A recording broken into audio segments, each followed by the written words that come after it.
Well, hello everyone, one and all. Welcome back to the Backyard Tabletop. Unless this is your first time, then, well, hi. You're new here. Come on Hi. in. I'm What? Jake. Weird place to start, but Yeah, great. it's Good to see you. Chapter 4. Okay. Well, I mean, hey, we don't turn anyone away here. No, you're welcome anytime, any place. Yeah. Any You, place. you come sit with me in the booth if you want. Yeah. Not much room, but I can make Not a little much seat. room. It does look really cozy though. I think Kurtis makes it real homey in there. It's pretty hot. Pretty hot. Hot Not with in the good two way. Ts? Nope. Oh, okay. Oh man, if you are just joining us, this is a podcast where Kurtis and I like to talk about Dungeons and Dragons. We really enjoy this tabletop role-playing game, and we play pretty much as often as we can. Even when life gets crazy, this is like the game that we like to turn to when, despite all the craziness, you know? Yeah, it's kind of like when you have something crazy going on in your life, and then you're like, "Oh, I know what'll fix this: a vacation." And then you go on vacation, and it's even crazier than your actual life because you have so much planned on the vacation, and then you come back and you're exhausted. Yeah, but you still exactly. loved it.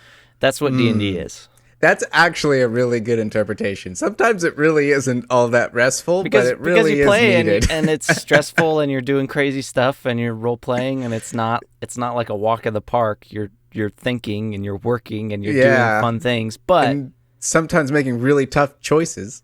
but it's fun. But it is indeed fun. And we play this game quite a bit. You know, we've been, I mean, I've been DMing for like close to 5 years now. Kurtis the same. And Kurtis has been playing a little bit longer than me.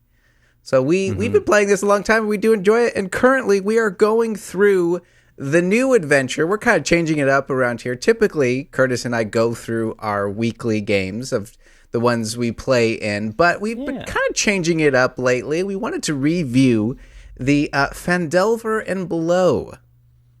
The Shattered Obelisk, which is a adventure path published by Wizards of the Coast. This is a redo of Lost Mines of Phandevler, which is kind of the classic. Sort of an update. What's that? Yes, an update to the classic tale. It's the Lost Mines came out in like 2014, I believe it is, off the top of my head. So this it was one of the one of the earlier adventures and the first one that they made that was kind of focused towards, introducing people to the game. So.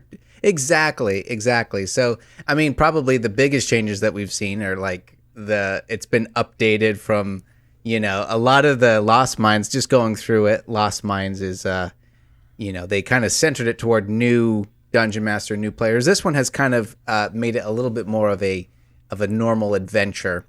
And something that Kurtis and I like to do, and something we're doing with this, is we're comparing the two, seeing what's different, and we're currently still going through that because today we are in chapter 4. But before we kind of do the recap of the story so far and jumping into this chapter, Kurtis has the wonderful opportunity, the wonderful thing that he does. He runs the game too. Yes. I'm getting the opportunity to kind of play test it quickly because I'm running the adventure with some of our friends. So it's been going really good. Last time we talked, they had just finished our second session. Is that correct? Yes, that's correct. Yeah, we had just finished our second session.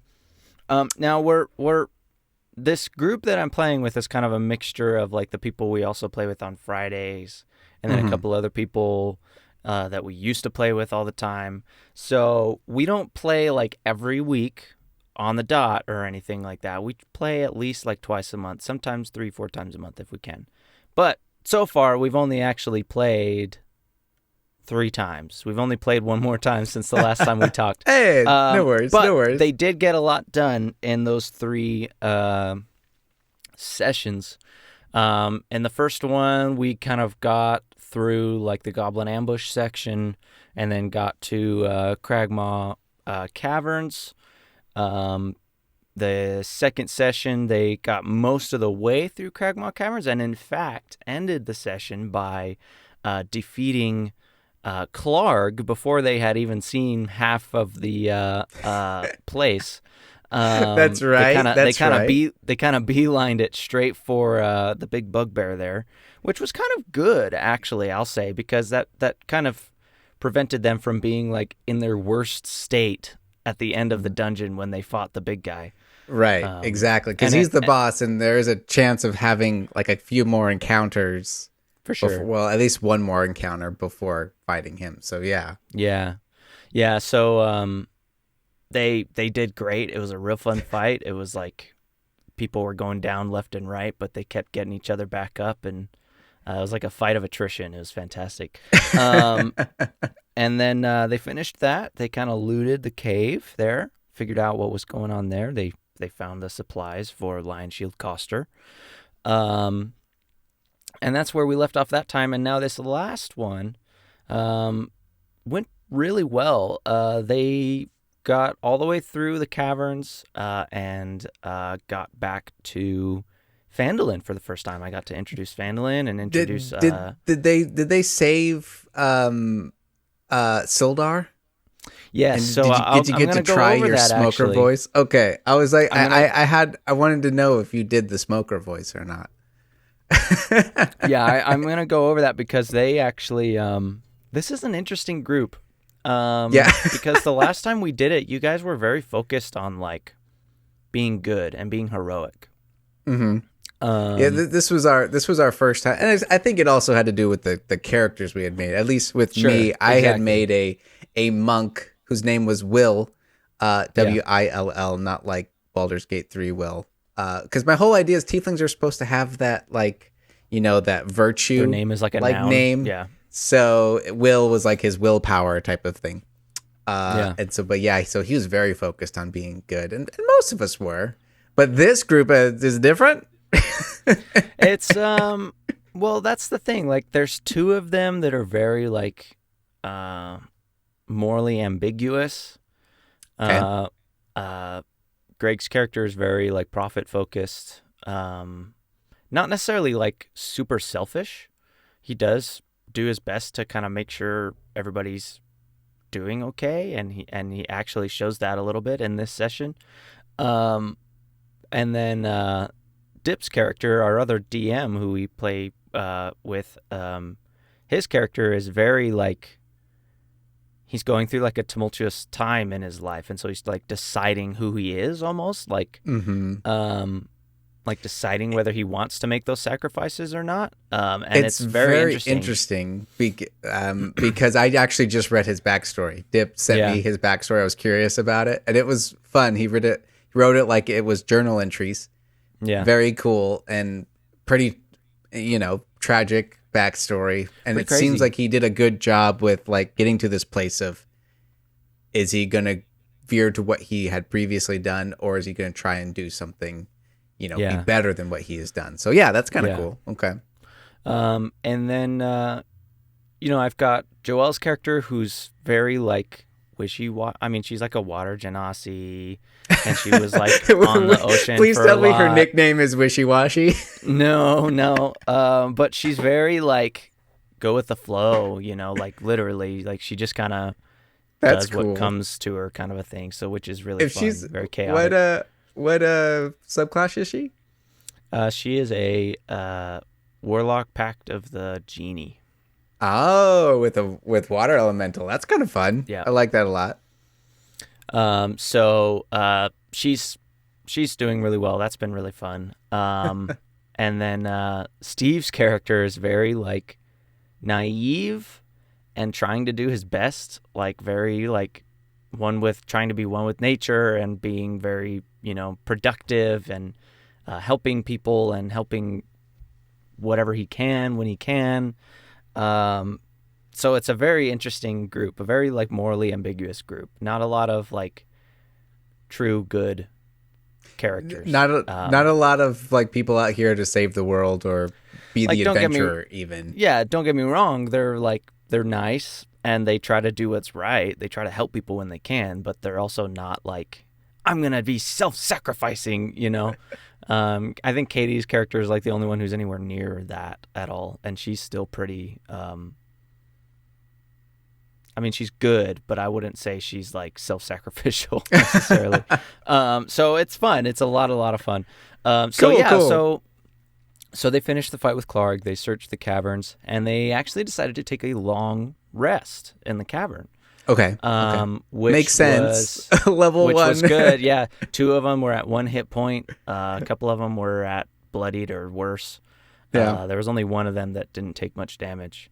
So they all bunkered up in Clarg's little cavern there and kind of watched the entrance, because there's only one entrance to that cavern. So their watch went fine. I actually rolled for one of the goblins to do a patrol.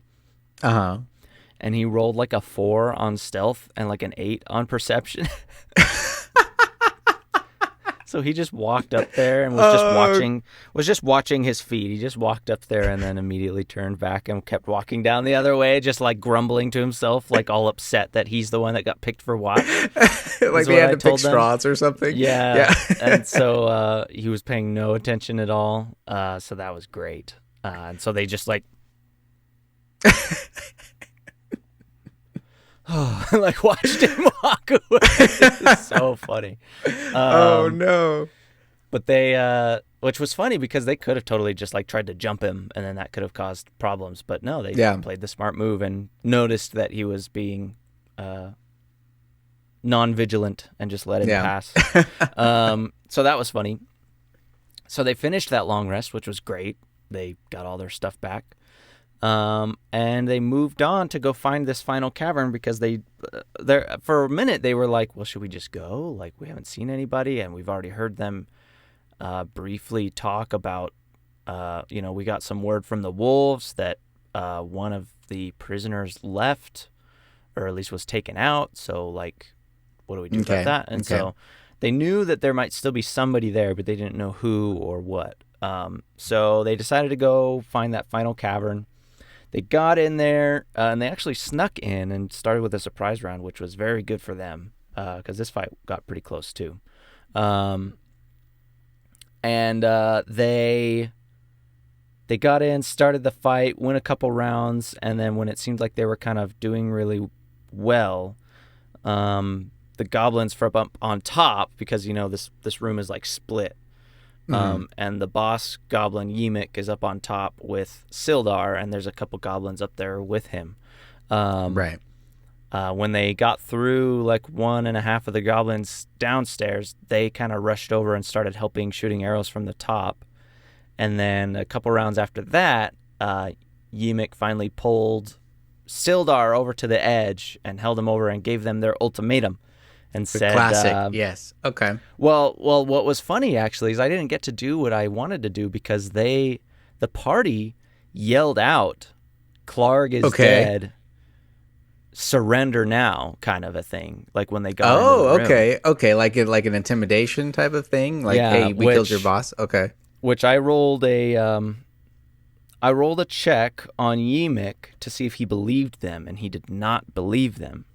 Oh, okay. So that's kind of cool. I like that, being up to a roll. Yeah. So he was giving the goblins orders from behind them, and so I kind of rolled his intimidation against their intimidation to see if the goblins actually got scared or not, and he rolled higher. So they kept fighting.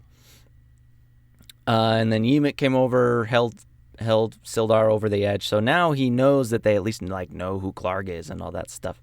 And so basically Ymik just said, drop your weapons or I drop him.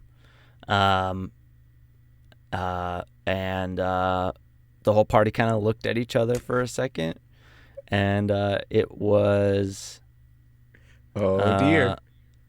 Let's see. They went through a couple turns of them being like, kind of like, if he makes a move, I'm going to attack, like all holding their actions. Okay. And we got to Dip's character, and Dip was like, does he look like he's bluffing? I was like, you can try and find out. Okay. And he was like, okay. And I was like, you can't really tell. Like, he seems pretty serious about it. Okay. And he's like, I attack him. And I was like, all right, man. All right, man. Because he also checked to see if this guy falls, is he just dead? And I was like, yeah. he looks pretty bad. But also none of them recognized him. Like none of them know who he is for sure. So Gotcha. Okay. because he's all bruised and swollen and stuff, and like only Katie's character has ever actually seen him in person. Right. So none of them really know. Most of them were hired by Gundren, not this guy. Right? Well, this not even by Gundren. Most of them were hired like by picking up a flyer in a bar. You know, like something escorts to do. wanted kind of a thing. Like okay. Katie's character was the only one who actually spoke face first with Gundren and Sildar. Okay. So take a sip. Want a break? Curtis. Take a sip. Take a sip. So he was like, I don't know how much this guy matters, and we can help him after. If he falls, it'll be fine. And so he attacks the goblin, hoping to basically take him out before he gets the chance to drop him. And I was like, he's holding his action, dude. So as soon as you start casting, he tosses. Yeah. So that's what happened. He started casting the spell, and he tossed Sildar, and his spell missed. Unfortunately, completely missed. Oh no. Okay. Okay. And so, but the thing was, he was right under him. Okay. So he's like, can I like leap under? I know I don't have an action left, but can I like leap under him to break his fall? Like, I'm not trying to catch him. I'm trying to just get under him so that he doesn't like smack his head. And I was like, I mean, you can try. Yeah, roll me. This will take your reaction, but you can roll a dex save for me. And he did. Yeah, and he I like rolled that. really well. I like that. And jumped under Sildar. And basically, I played it so that it was like he went unconscious, but wasn't like bleeding out. You know what I mean? Like, so he was stable. He's stable, yeah. But he got knocked out on the roll down kind of a thing. And then had him take the damage. Had Dip's character take the damage. Okay. Yeah, I like that. Okay. So I thought that was kind of cool because I was like, that's a pretty good idea. Like, if you're willing to sacrifice your hit points for this, I'm fine with that. So it was cool. So I was kind of surprised by that he actually like did a slightly self-sacrificial move. Yeah, so it's like he's like it was a little bit of both almost. Like he attacked, didn't lay down his weapons, but he still tried to save the guy type of thing. It was taking like some damage. It was like when the action hero's like I don't make deals with terrorists, you know, like that kind of a thing. Like, yeah. And then, but also was still saving the day kind of a thing, you know? So, yeah. It was fun. So he jumped under Sildar, and then the fight really broke out, and they all started doing their big hits, you know, like Joelle was rolling her hex and all that kind of stuff on Yimik, because he's actually like a different type of goblin. In the old one, like there was no difference except maybe he had a little extra health. I think from what I remember, Lost Mines, it was a normal goblin with 12 hit points instead of 7, which I think is typical. And in this one, that's actually something I was going to ask. What did you think of? It's a boss goblin or goblin boss or something like that. What did you think of that new stat block? Because I think it's a little bit buff AC, more hit points, like 24 hit points or something 22. like that. Mm-hmm. 22, yeah. Really cool, actually. I liked it a lot. You could toss one of these into a group of like 6 goblins and make the fight way more interesting. Because they have multi-attack. They have multi-attack. They have javelins. Javelins. Mm-hmm. They have a reaction called redirect attack, and if they're within 5 feet of a regular goblin, and they're targeted by an attack that hits, they can use their reaction to make it hit the other goblin instead. Like they pull the other goblin in front of them, which I got goblin. To do. I love it. Which was fantastic. He was on the edge with another guy, with another goblin, and somebody attacked him, and it would have been a rough hit. And he pulls this other goblin that had 2 hit points left in front of him, and it takes him out, and he just tosses him over the edge when he dies and gets ready again. It was pretty awesome. Yeah, I I love think that. they. It's I so think Goblin. they have like a 17 AC. It's pretty high, or maybe Uh, uh, 15. I was just looking at it. I think it's normally 15, and then if they have the shield, it's 17. Yes, they have the shield. Yes, that's right. Yeah. Yeah, pretty cool little stat block. The multi attack and the extra hit points by themselves, Huge. with the Oh, yeah. high AC, just make it pretty difficult for a first level party. Honestly, Yeah. that with like 4 other goblins, Because that's a rough fight. It's a challenge rating 1, and I think it's one of those things where like it's because it would be the same as the bugbear, but the bugbear I think does like more Hits harder. heavy damage, Well, and but the also goblin has has a multi-attack. little bit. But the goblin has multi attack, so it's one of those things where it kind of goes back and forth. I think the bugbear has more hit points too. I think he has 27 or something like that. So it's kind of fun to see the difference. I mean, if they both rolled well, they could insta kill, not insta kill, but insta knock out a level 1 character.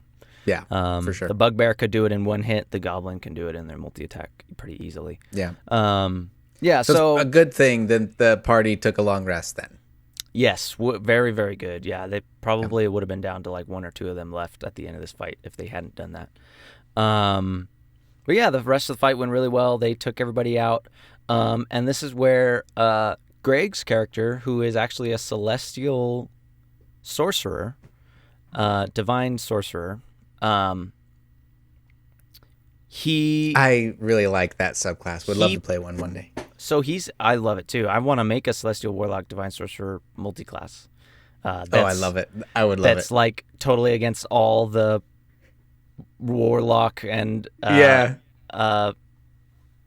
all that stuff, and just have them be like a super goody two shoes who like a folk only hero, heals people. Like they're super nice and they only do healing and stuff. Like I think that would be a lot of fun. I would adore that. The exact opposite of what you'd think of a normal warlock, edgy. Well, yeah, it's great. Well, and it's interesting because his background is criminal, so he's actually like from a criminal organization, which is interesting.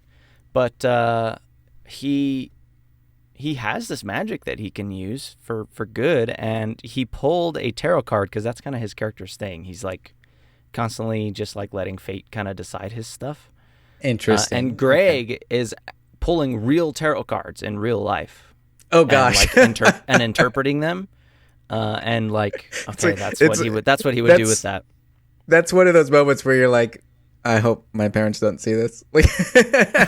No, well, because I'm like a deck teasing. of cards, you know. Yeah, I'm being silly. He's just taking it and basically his character is like saying a little mini prayer to like the goddess of luck and the goddess of unluck right beforehand, and saying like, you Very guys cool. fight over me, kind of a thing, and then pulling the card, which is awesome. I love That's that hilarious. idea. Well, it's really funny. That matches Greg a lot. I'm just sorry, it's a little side thing, but all his other characters do that too. Like when we did Curse of Strahd, his barbarian, for a lot of choices, because he was so young, Greg was having a hard time kind of like getting into his mindset. Yeah. So he would usually roll to like see what choice he does. So it's kind of like he's bringing that into this character, but using card. I think that's great. Well, and it's fun too because the character. It's also great role play too. The character in game is like reaching into his little coat pocket and pulling something out and going, okay, and then doing it. You know what I mean? Which That's is cool. crazy. Yeah. So it reminds me of like Gambit almost a little bit from like the XCOM. That's cool. But yeah, so he pulls a tarot card and it's like the tarot card. It literally is like, this is your decision. Basically, is what the tarot card says, and he's like. And so he walks over to Sildar and heals him, and this is the first healing magic he's used. Oh, that's great. So far. Okay. And heals him, and everyone's like, oh, you can do that. That's interesting. Because everyone's like, you're a sorcerer, though. So it was really fun. And then Sildar gets up, and he helps Sildar up, and he's like, run, we'll take care of this. And he's like, a fat chance. And Sildar grabs the dagger at his belt and pulls it out at Greg's character's belt and pulls it out of his belt and joins the fight. Because I'm like, that's what Sildar would do. He's heroic. Yeah. He's in the Lord's Alliance. He's not running from this. Yeah. Veteran. Yeah. So he joins the fight. He takes out a goblin. They all take out Emic together. And yeah, from there it was basically just Sildar did an info dump let them know what he heard while he was there, which is all this stuff in the book about there's somebody called the Spider they're talking to, all this kind of stuff. Cragmont Castle, I don't know what that is or where it is, but that's what they said. Yeah, Glassstaff and... Well, he hasn't talked about Glassstaff he doesn't know. He doesn't know about Glassstaff, right? Yeah. He told them that he might have a job for them later in town because he's got work to do in town, so that they can talk to him later about that. But yeah, so they make their way back to Phandalin. They met.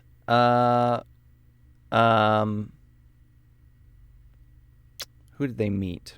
They met a couple people. Actually, no, they only met. Why am I blanking on the name right now? Not Harbin Wester. That's the mayor. What's the Are you talking store? about the Barthens? Barthens, yes, they met Barthen. And I did keep him as a guy because I was so in love with that character that I made before, of how he acted and stuff, that I just kept it the same. I didn't want to switch it for the book. If I had just gone into this book for the first time, I would have no problem with that. But I had already made this character before, and I really wanted to be them again. Yeah, so, it's almost a little nostalgic too. So that makes complete sense. So they met Harbin, or not. God, why do I keep doing that? They met him. He gave them an info dump about the town, where they could find stuff that they're looking for. They all asked him questions. They got paid for delivering the stuff. There you go. And at the end, he's like, "Oh, by the way, be careful. We've got these little ruffians running around town thinking they're our new town guard. Try to avoid them if necessary. They're just, if you want to do something about it, we'd be helpful. If you want to do something about it, we'd be real grateful about that. I'm sure the town master would be happy with that. But if you're just passing through, then I recommend just avoiding them, basically is what he said." Yeah. And they're like, "Okay, well, we've all got different places we want to go. Some of them want to go to the shrine. Some of them want to immediately go get a drink at Sleeping Giant Inn," which it is. Yep. Okay. And go to the Smith and all that kind of stuff. So they all kind of leave, and they're ready to go their separate ways as soon as they hit the town square.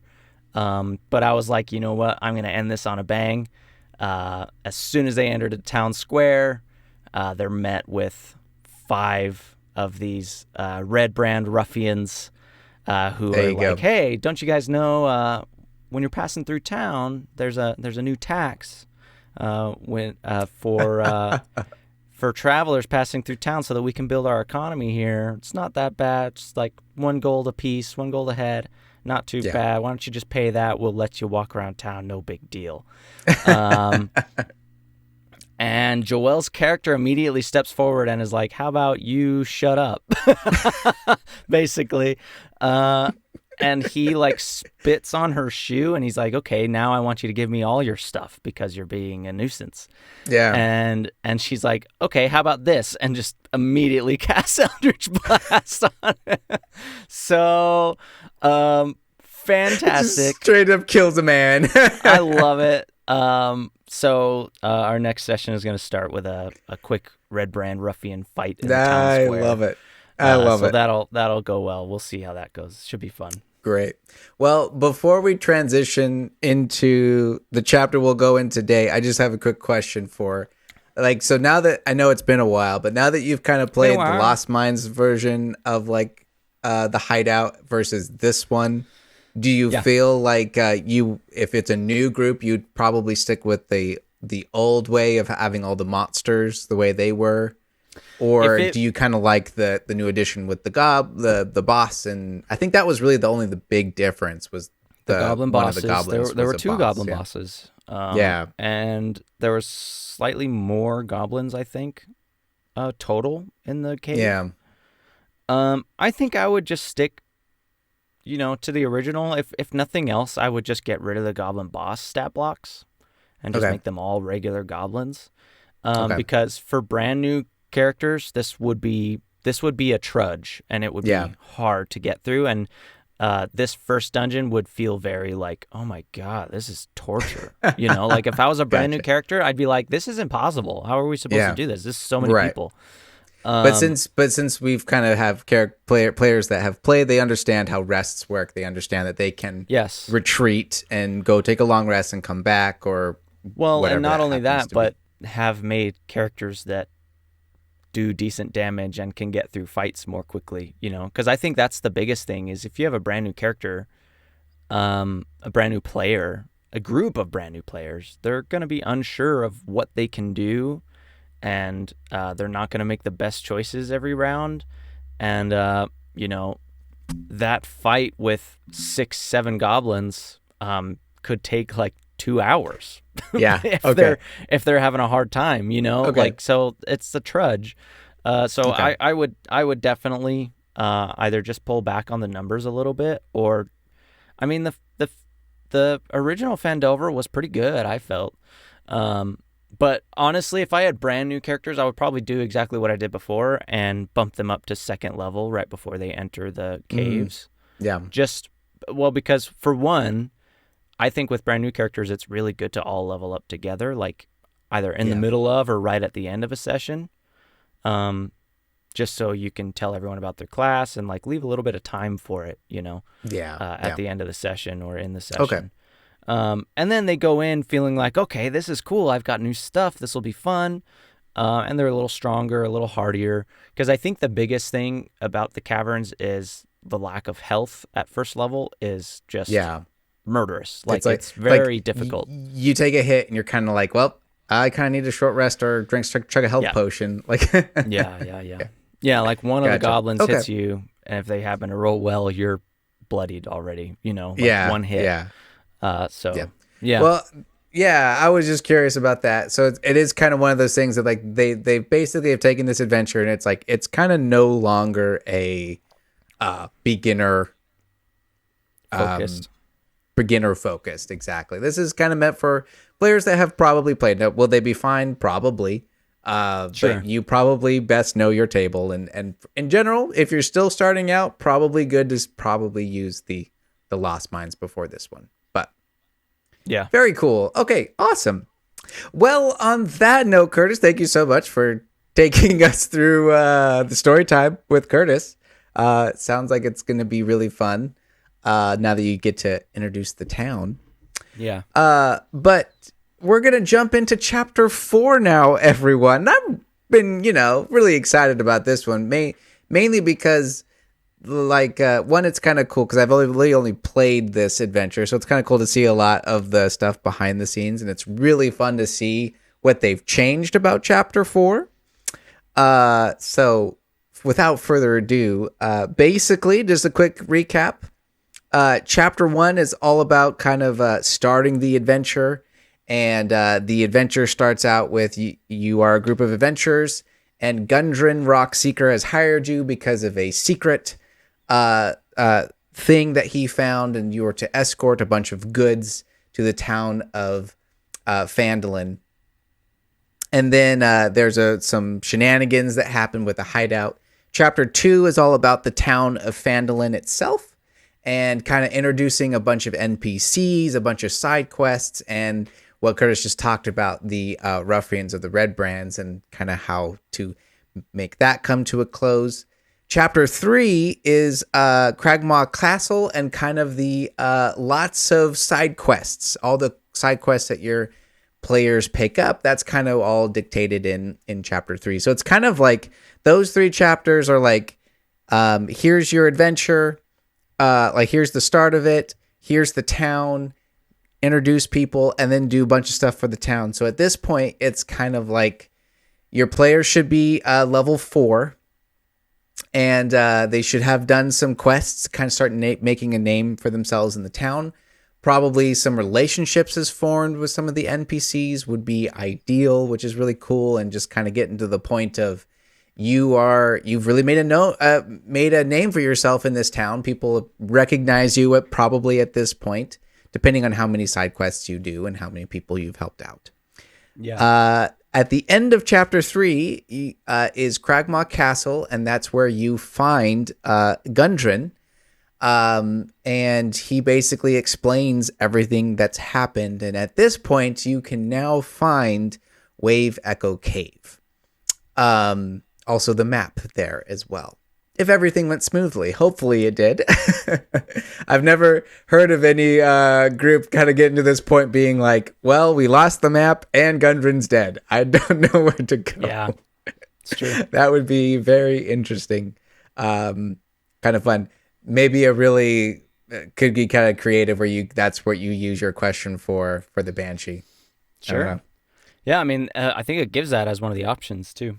I think it is, yes.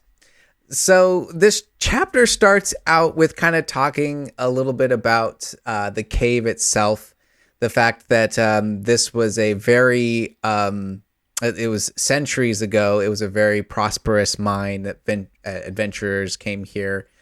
It was run by a bunch of dwarves. They had a bunch of human wizards that were they had made deals with, and kind of the spell forge, I believe, was kind of the big draw here for a lot of things. But centuries has passed with all the bandits and ruffians, and it was lost to time until the Rock Seeker brothers had found it.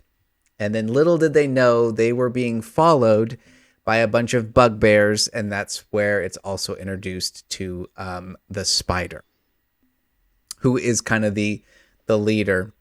You know, and I'm not going to lie, I think right up front, I think I was hoping for a little bit more, with a little bit more of a backstory on who the spider is, and kind of why he's doing this. It's still very vague, and it's pretty much the same as it was in Lost Mines, that he's essentially just a power, he's a wizard.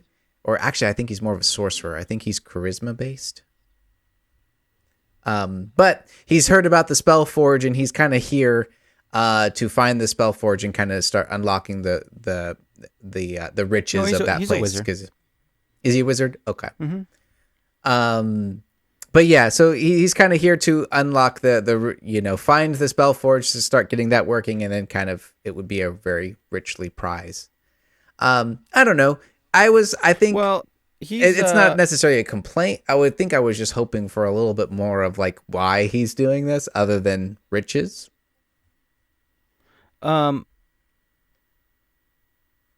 He is.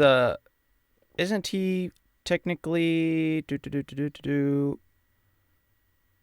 Isn't he involved with the larger powers? I think in this one, chapters? I think in this from when I was reading it, it didn't say anything about that. There is a point in the dungeon, and we'll get there.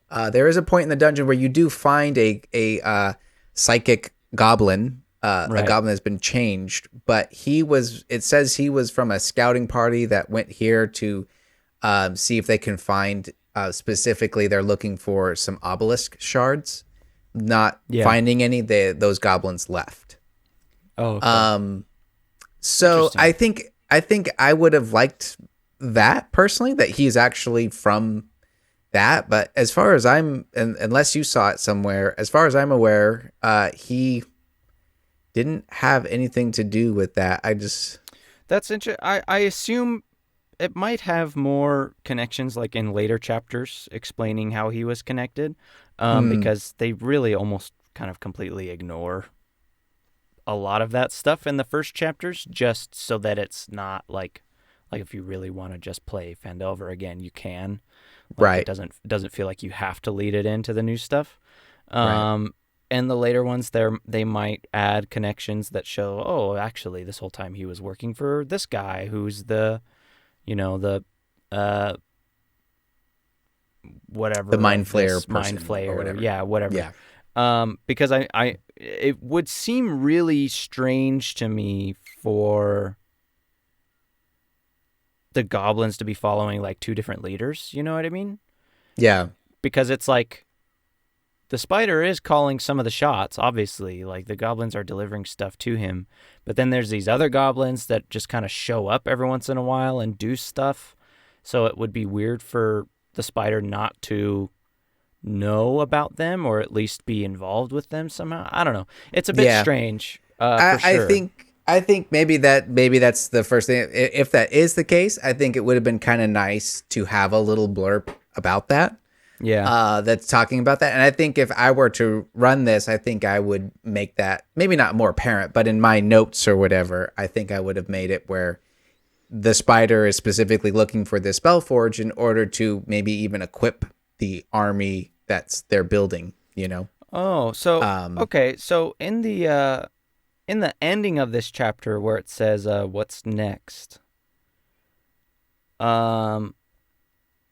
it's kind of specifically says the characters may also wish to follow up on disturbing evidence that strange goblins who aren't Kragmaws are threatening the area. So it almost seems like these goblins aren't involved with the Kragmaws at all. They just kind of like show up, and the other goblins are like, "Who are you?" But then they help, and then they leave, and the other goblins are like, "Well, that was weird." That was weird. like they're not actually part of the same clan. Like that's kind of interesting. I wish they would have connected a little more. Yeah, and I think you're right. I imagine the designers are coming from a place.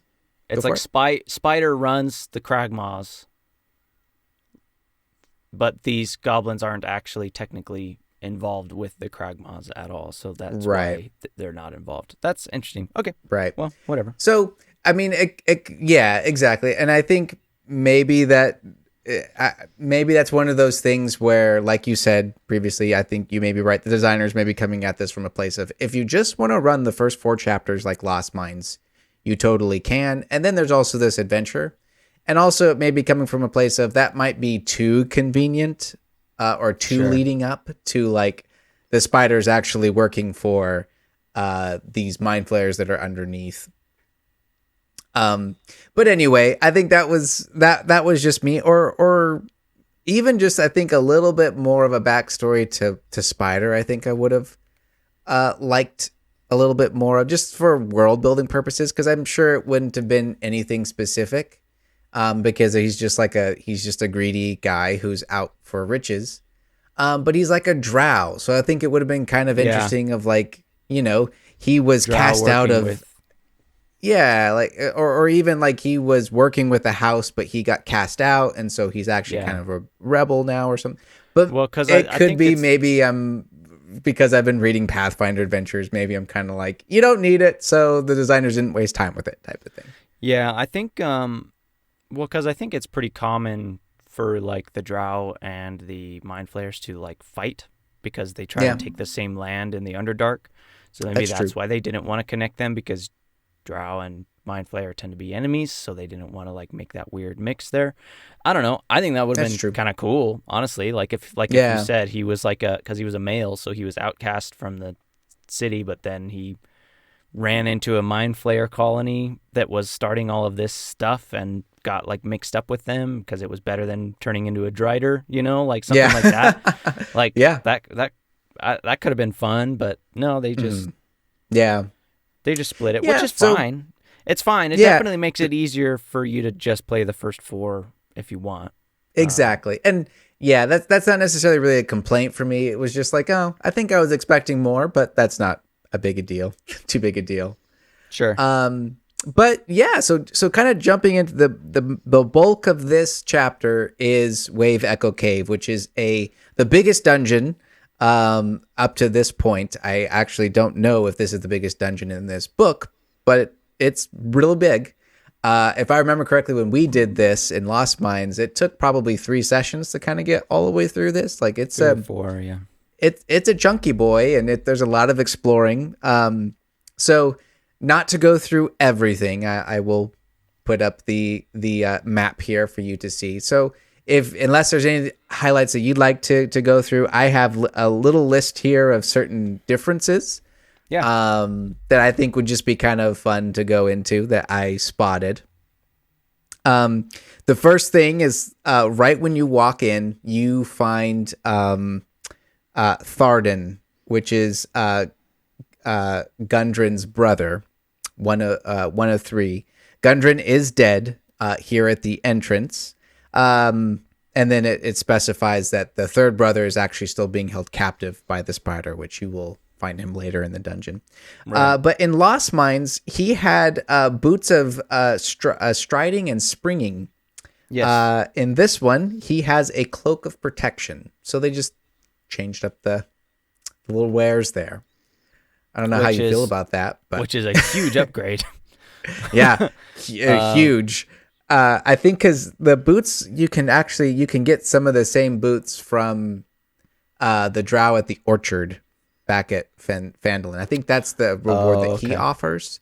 So I think it's, instead of finding boots of the same thing, I could be wrong, he offers some sort of boots. So maybe they just want to change it up. And yeah, Cloak of Protection is great. I think it's a +1 to AC and +1 to all saves.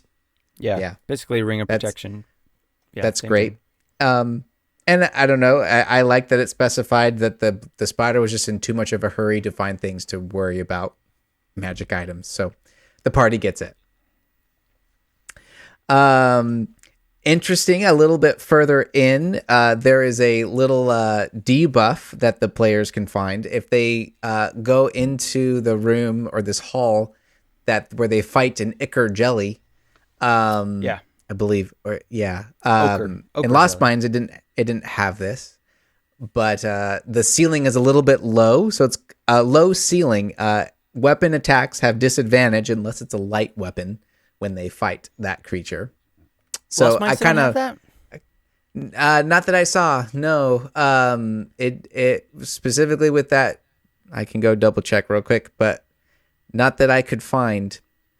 Interesting. It did have the ochre, or was it an ochre jelly, or was it a carrion crawler? It was a jelly. Yeah. Oh, okay. Mm-hmm. Yeah.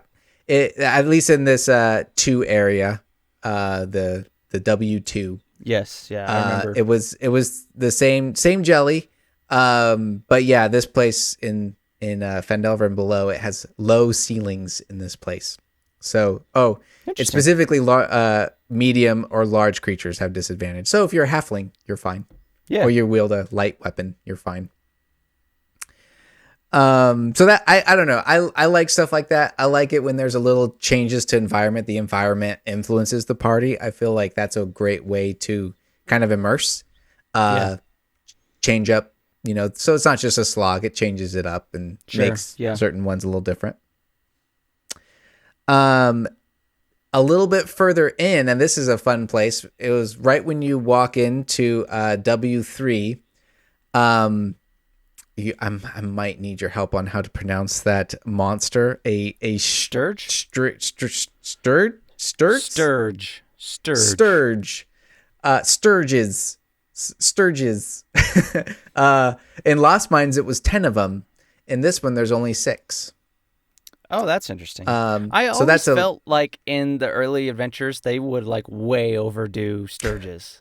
There'd be like 12 in one room, and you're like, what is that? That's so many. That's so many. It just makes it it's not hard to kill all of them. It just makes it last longer than it should. It's so silly. Yeah.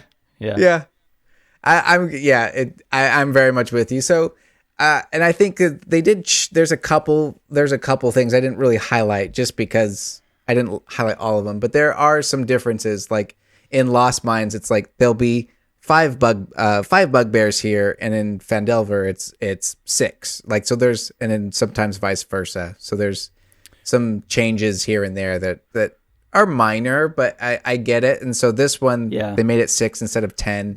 I think I'm with you. Make it a little bit smoother, and also it balances it out for later things as well.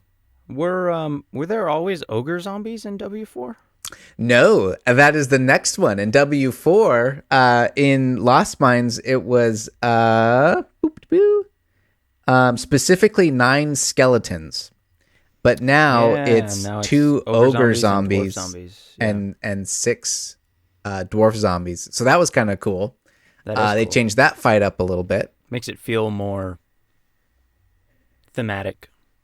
Oh yeah, and I don't know about you. I really like giant undead creatures. Yeah. Because I don't know, to me it changes it up from the typical like zombies and undead stuff. And I also kind of like the fact that they specify it's dwarf zombies as well. I think it doesn't change the stats at all. They're just they just look like dwarves, which is I think it's kind of fun because if you did go to Thunder Tree, that town, there was a bunch of undead creatures there.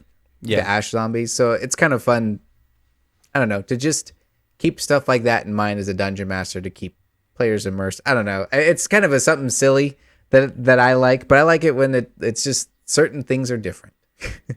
Yeah, man. But yeah, that was the next thing. In W5, this is and sorry, and I'm curious what you say about this. So W5 is the same, and there's some riches that you can find with some paper and things. I find that in adventures like this, they don't have enough fine paper and ink if you have a wizard in the party.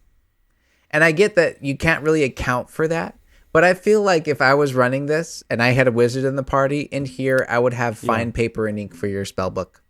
Because that was the thing. Now that we've ran Lost Mines and we've ran the Icespire Peak one. The Icespire Peak, I played a wizard, and it's so hard in adventures like this to find fine paper and ink for stuff to add to your spellbook, because you can order some. But I think the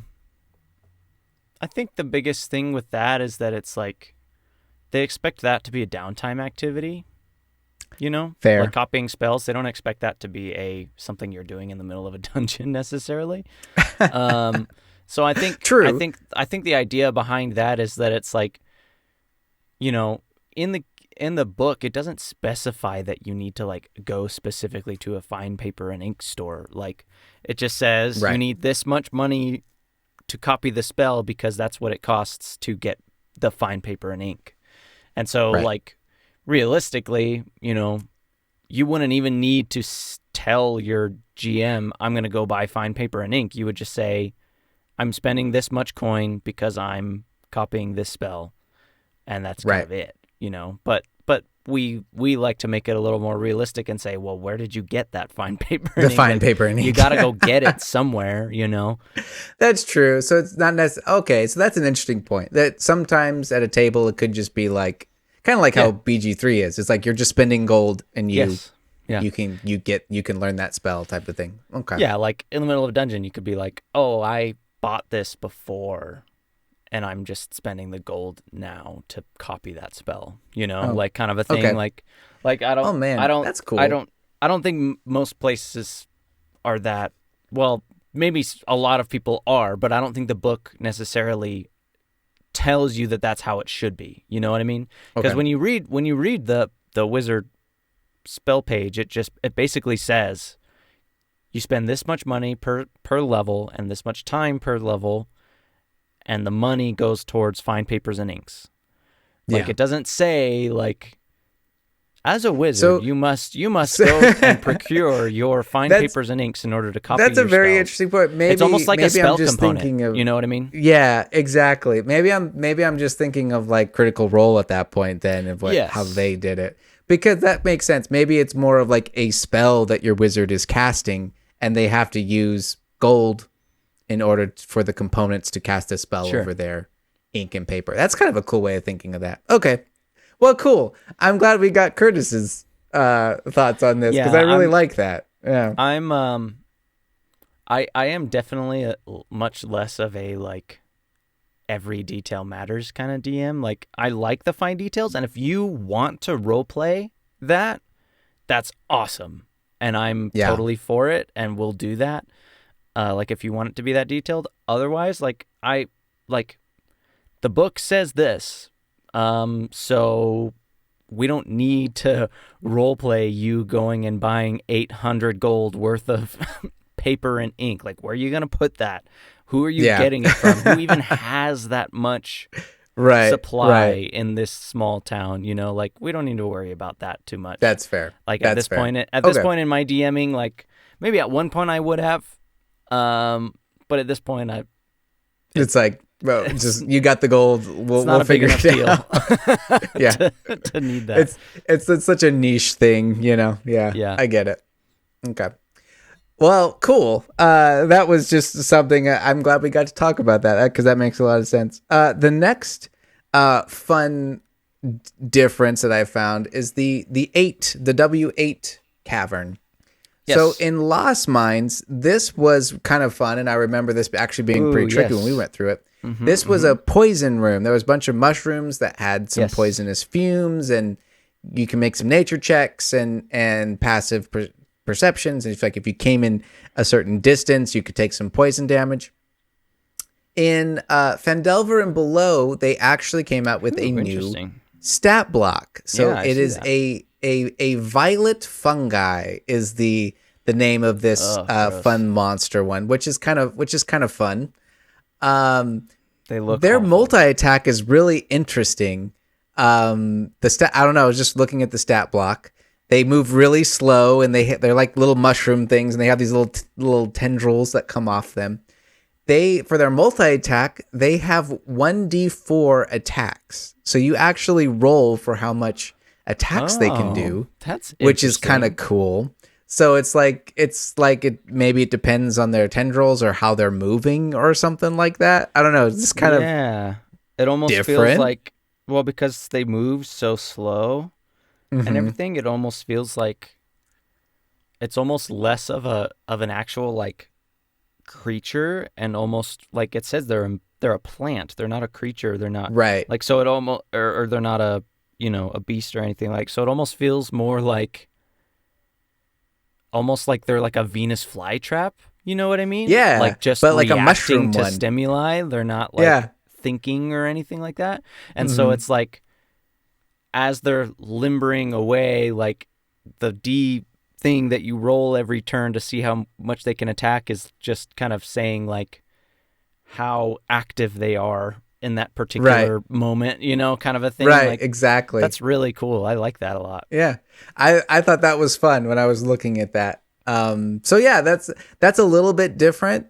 I don't know. I was looking at I feel like this is a little bit more streamlined in Phandelver and Below, because then you can just treat this like a combat encounter. So you can roll initiative and these creatures happen. Whereas before it was more of like, this was an effect of this room. You have to be careful of where you are, type of thing. You have to move quickly or something like that. I don't know. I was kind of thinking, super creepy that like you're just walking through and you're like passing, and right at the edge of the light, you see this thing start like just start moving, out of the darkness, like type very of thing. Slowly, like its little like cilia feelers at the bottom of it just start like writhing across. Yeah, there's a green glow in this room because of the mushrooms in this area. So it's like out of this green light, these tendrils start moving. Super creepy. And you're like, oh, cool, look at that purple little mushroom. That's cool. And as it gets closer, the tendrils like out of it. And you're like, oh, God. Yeah, and it does necrotic damage. So it's almost like it's zapping the life from you. Yeah, it's kind of fun. So that was fun and different. Yeah, so I'm curious when you guys get there how that is, because, man, I remember that was not when we did it through it. I remember it being kind of annoying, like, oh man, we have to just run through. Where this might be kind of, I don't know, like you said, creepy and thematic and things like that. That's a fun stat block. I like that a lot. W10. So this is the dark pool room. Yes. Now, before it was just a kind of a creepy room with a pool here, some water, and you could find some treasure that's in the lake. If you can see a skeleton down there. Yeah, and so that's kind of fun and different, but it was kind of spooky. I remember Josh's character swam down to the bottom and like almost died. Yeah, almost died. It's a wand of magic whistles. Wand of magic whistles. Missiles. That's is what it does. A wand of smiles. Like if you swing it at somebody and they have to whistle for the next D4 minutes. Oh, please make that happen now. Oh my gosh. I remember when you did this, you actually made it a dart, and it was a cool like hummingbird dart. Yeah, it was like a homebrew one. So you changed that. But it's a one miss. Now though, before it was just a pool. Now in this pool there is a giant constrictor snake, and I thought that was spooky. Yeah, it's like anaconda. So that's so that'd be kind of fun. It actually comes out of the water and attacks the party if they get close to the water. That almost It's made like, me think of like Star Wars too. Well, to me, it's like the squid thing in Lord of the Rings at the doors of. Well, we'll get Khazad-dûm. there. Yeah. We'll get there. That's a little bit later.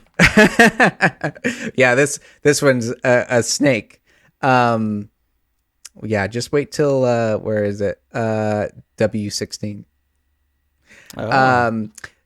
W13 is the next thing I find some differences. Oh, no difference actually here. This was another just comment I wanted to talk with you about. In this place, this has an area like where like it specifically says any character proficient with the Arcana skill can sense an aura of magic in this cavern. And it also says in parentheses, a detect magic spell will reveal the same. Which one is this? Do you kind of find this is W13? Oh, okay. So this is a starry cavern, kind of a cool themed cavern here. There's skeletal remains all about there, but it's kind of a fun room. I always have a little bit of an issue when it comes to like a spell can do the exact same thing this can, but it's for free. But I guess it's like, it's one of those things of like, hey, if your character's proficient with Arcana, they can just do this. I feel like Detect Magic should tell you something more. Well, Detect Magic is. Do you have a preference to that? Detect Magic is one of those spells that they kind of just give away for free a lot anyway.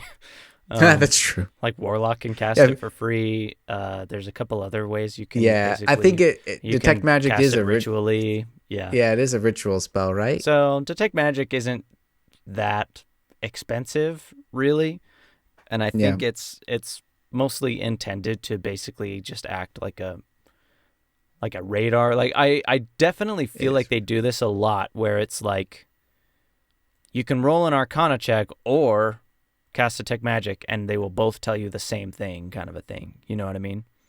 So it's almost like if you have a character that's not proficient in Arcana, but they're a caster anyway, Detect Magic kind of replaces that proficiency almost. Right.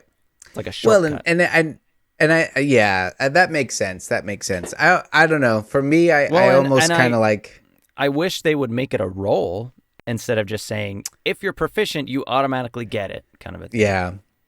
I wish they would make it like if you're proficient and you walk in, you feel uneasy, roll an Arcana check, and then depending on what you get, it's like you recognize this like aura of thick magic in the air. Right.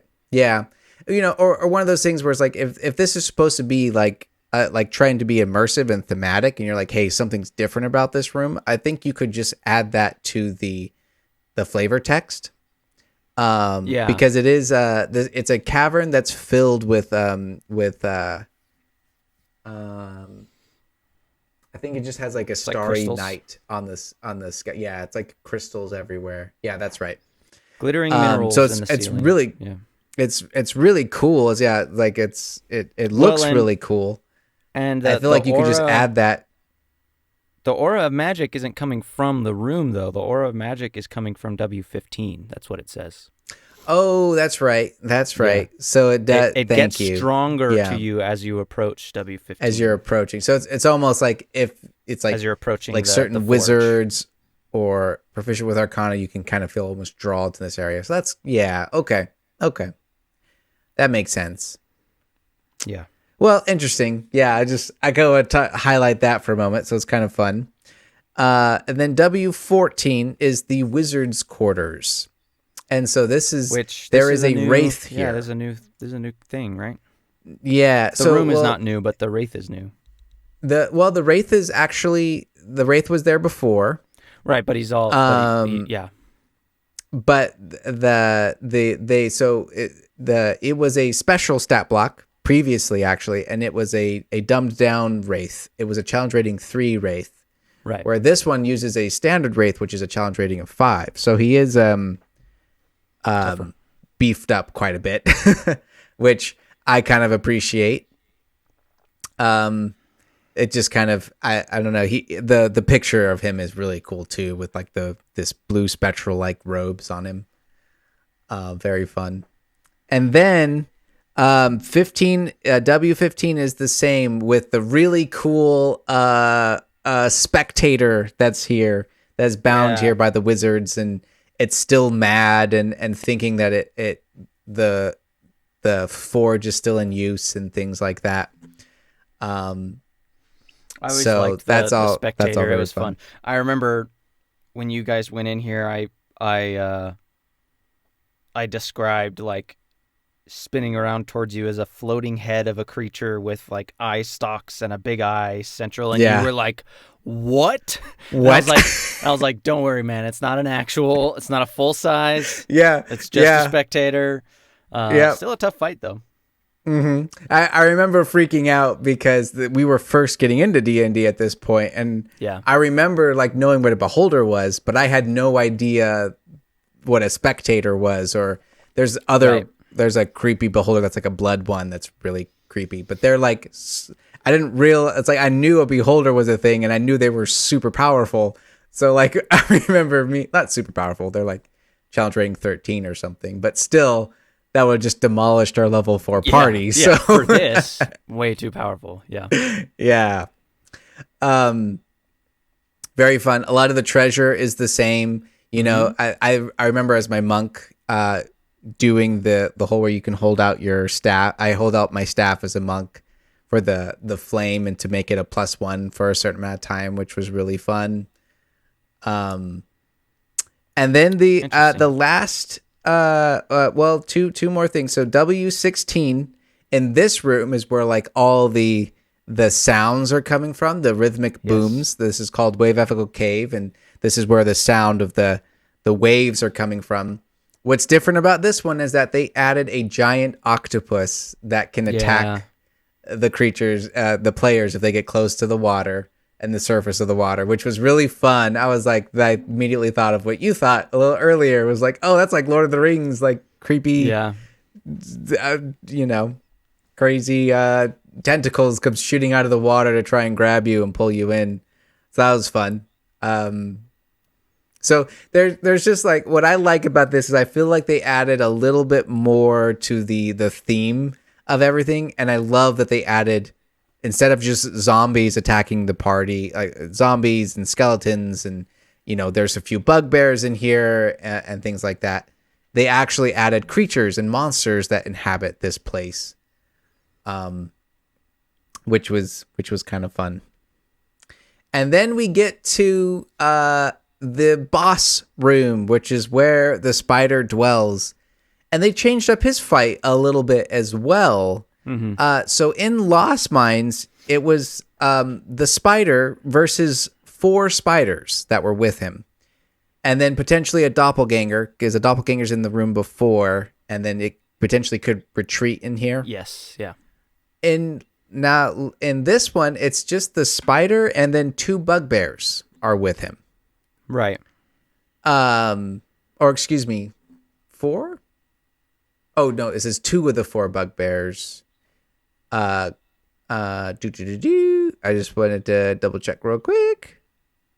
19. Here we go. Okay, there's 4 bugbears in the previous room. That's what I was reading. And then with the spider in particular, there are 2 bugbears in here with him. So I don't know how I necessarily feel about that. I thought it was really cool when you fought the spider there, you also fought a bunch of other spiders. Well, and it's also interesting because in his character art on here, still he's like surrounded by spiders, like that is like giant spiders. That is really funny, huh? Oh, maybe there was some not communication or something. Anyway, I don't know. If I was running this, I think I would still keep maybe like 2 spiders and then maybe like 1 bugbear or something like that. Were they giant spiders from before? Let me see. Pop over here. I mean, I would Lost assume Mines. so. Giant spiders are the only ones that are big. Yep. The 4 giant spiders, and they were, oh wow.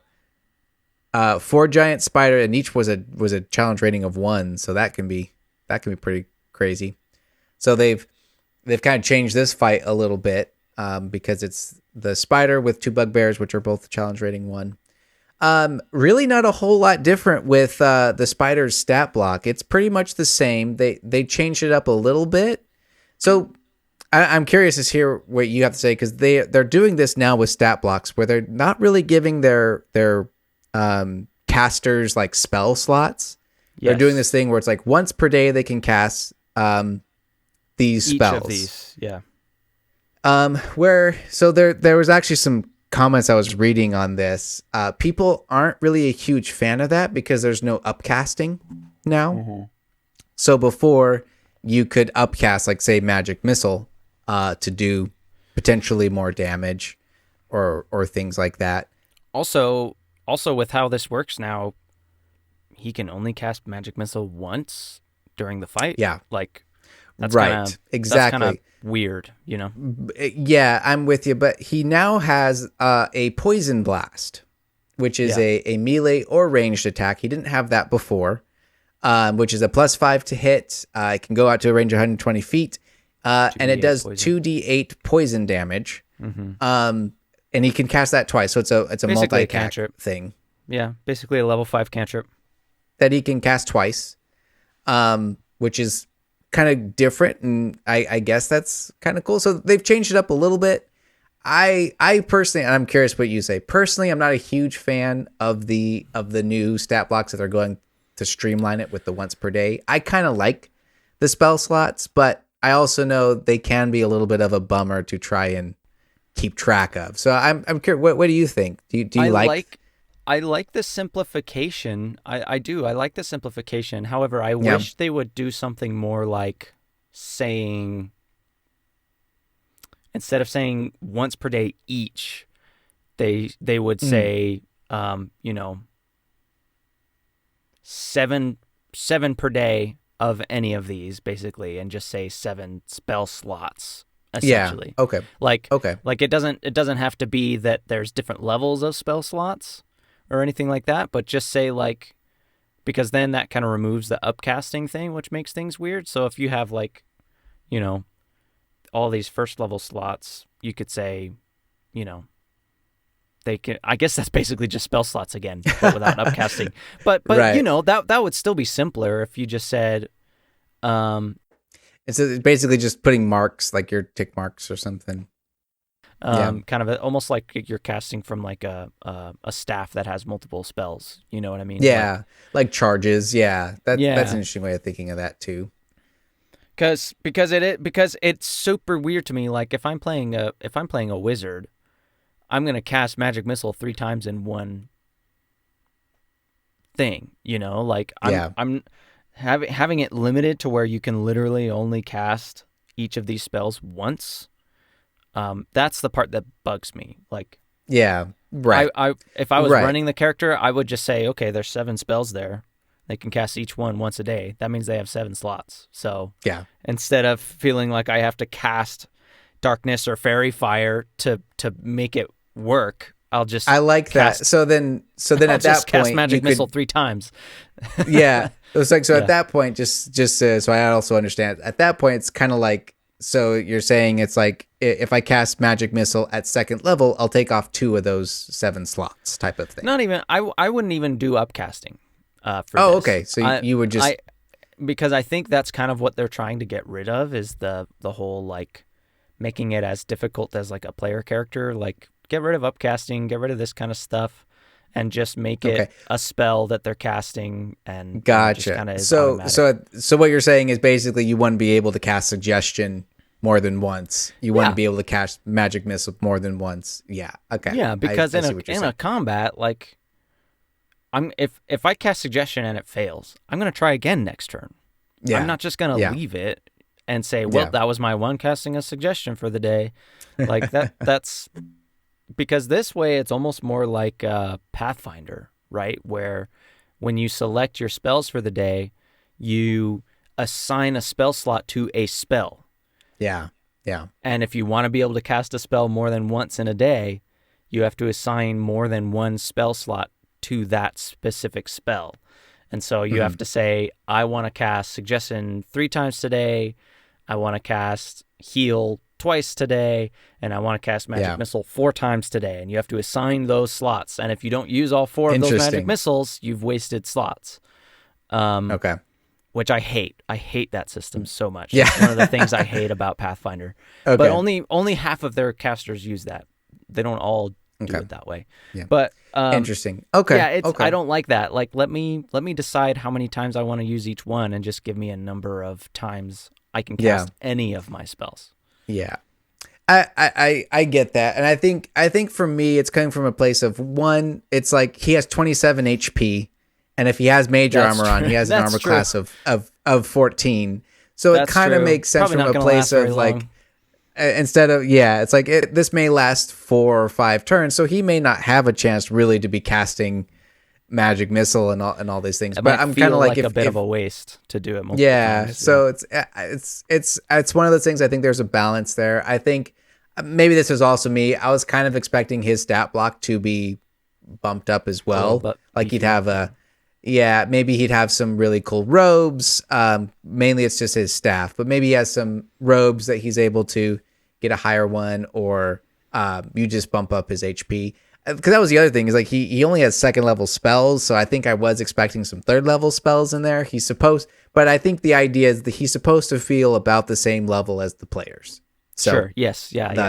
That's how it feels to me. Yeah. It feels like he's a little bit like almost has the feeling of being almost like a 5th level character with the amount of damage he can do. Mm-hmm. But as far as like his health and his slots and stuff, he feels more like a 3rd or 4th level kind of character. Yeah. Well, that is basically this chapter. And moving on to what's next. At this point, you could potentially just wrap it up. The players go back to town. They work with Gundren, and they all become heroes of the town, and they get percentage of the mine. Gundren, if he's still alive at this point, he will give them. Yeah, exactly. They become folk heroes. If they're still alive, Gundren offers 10% of the shares of the mine's profits. And basically, at this point, it's kind of like a. I don't know if it did this in the other one, because I didn't pay much attention, because I'm like, it's ending. I don't need to worry about how much money that actually is. I like that it actually gives you a way to figure out how much that is every chapter. Yes. Mm-hmm. It tells you that was pretty cool. You could give the characters a sum of 255 gold or 10d10 plus 200 gold at the beginning of each chapter. Yeah. To basically make it feel like you are getting this reward that you earned, instead of it just being words, Right. I did like that. And even like a little calculation too. So you could potentially be changing it up. Like this month or whatever it is. It's not going to be exactly 255 every time. Their profits are a little better this time, a little worse this time. Yeah. I think that's kind of fun. Even as a dungeon master, it might have been kind of fun to occasionally add some, I don't know, some fun little side quests that maybe they have to go help with the mine or something. Mm-hmm. But yeah, at this point, it goes into kind of what the players can start doing at the town. I think it's kind of hinting at some like downtime can happen at this point. Before it really ramps up for chapter 5, which is kind of where it starts getting into these psychic goblins that are going on, and we'll get into that next time. But basically, what the word that Kurtis said, Ruxithid. Essentially, it starts. We'll get into it next time, really. But it starts out with like goblins are essentially starting to cause a bunch of shenanigans around town, so the players can eventually go investigate those things. And there's some tables and stuff that we'll get in next time. But honestly, really fun. And I will say this kind of as a final thought, wrapping all this up. There's some really cool treasure that you find in this dungeon. There's like gauntlets of ogre strength. There's some wands that you find. There's a bunch of gold that you find, and copper and silver pieces if you are tracking that.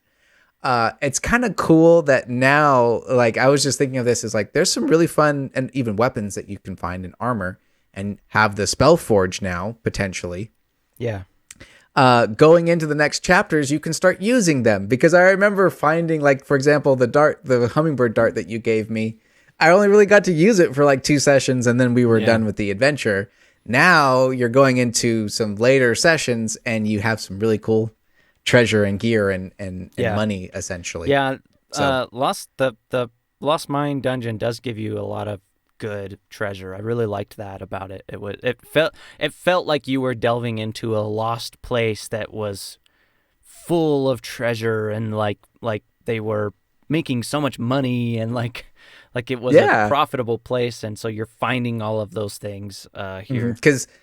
And it kind of drives home that this place has been lost to the centuries. So no other people have found this. The spider's the first one to find it in centuries. So a lot of those magic items are still here, which is kind of fun. So I liked that a lot. All in all, it looks like it would be a little bit of a dungeon slog, but I think they did a good job in kind of, this encounter is a little bit beefed up with a few more creatures. This one's brought down a little bit.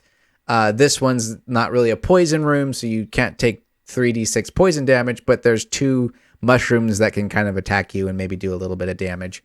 Lots of places to take rests, and even, potentially of retreating back to the entrance to long rest. I remember doing that a couple times. So I think just overall a great little start to the adventure. And at this point, Kurtis, I'm really excited to get into the next one, these next following chapters, because it's all going to be new. Yeah. Do you have any final thoughts on this chapter? I think it's such a great classic dungeon crawl. So much fun treasure to find, and a lot of interesting little plot points, and I think one of the best things about any good dungeon is like, whoa, what the heck? There's a friggin' giant squid here? Like, what is that about? Like, just having these little random encounters that are just, it's not tied into anything. It's just, you're in a deep, lost, dark place. There's going to be things that have moved in here and made it their home that are nasty and don't have anything to do with the plot. They're just dangerous. You're in a dangerous place. Yeah. And I like that they added a little more of that to this, because that's definitely one of my favorites. I think for 4th level characters, it's again a pretty tough crawl. Yeah. I'm just thinking that those 2 zombie ogres and 6 zombies, that's going to be quite a hit. There was another room that had like 6 ghouls in them, like 5 or 6 of them. Like that one's going to be pretty tough. So yeah, there's probably going to be times where your players might have to retreat to take some rests and things like that. Yeah, for sure. But they do find some really good magic items in here too. So yeah. But yeah, at that point, your players hit level 5, and there'll be some 3rd level spell slots, some 2 attacks.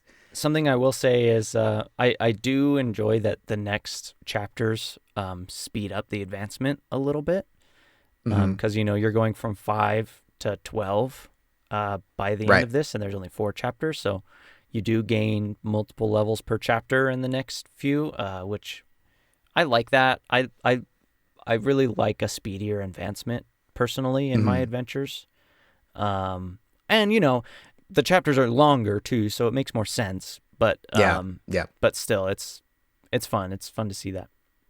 Yeah, perfect. Well, at this point, Kurtis, I believe our next podcast might be jumping back over to what's been going on weekly with our adventures. I think we're going to jump back into your adventure, Trouble Seekers. We're going to take a little bit of a break from Lost Mines versus Phandelver and Below, so we can not, make sure we don't get too far behind on that.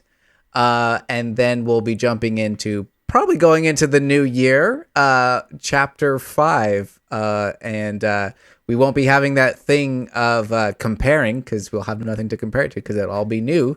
So we'll just be talking about that. We may do I don't know, Kurtis and I will talk about it, but we may do one of those things where we start out our podcast with talking about the chapter, and then we'll jump over to our weekly games, or whether that be Kurtis also talking about his weekly game, or I'll be giving 2 session a month game of the Phandelver and Below. I'll be giving updates on Phandelver for sure. Since we're talking about the book anyway, and it's turning out to be a really fun adventure. So yeah, very cool. Very cool. So thank you all so much for watching us. If you've been here this long, Kurtis, what should be our secret word of this episode? Spider. Spider. There it is. Yep. That's a good one. Oh, man. Well, I have been Jake, everybody. I've been Kurtis, and I will continue to be Kurtis the next time you hear me. Yeah. Hopefully. I certainly hope so. I certainly hope Kurtis isn't going anywhere.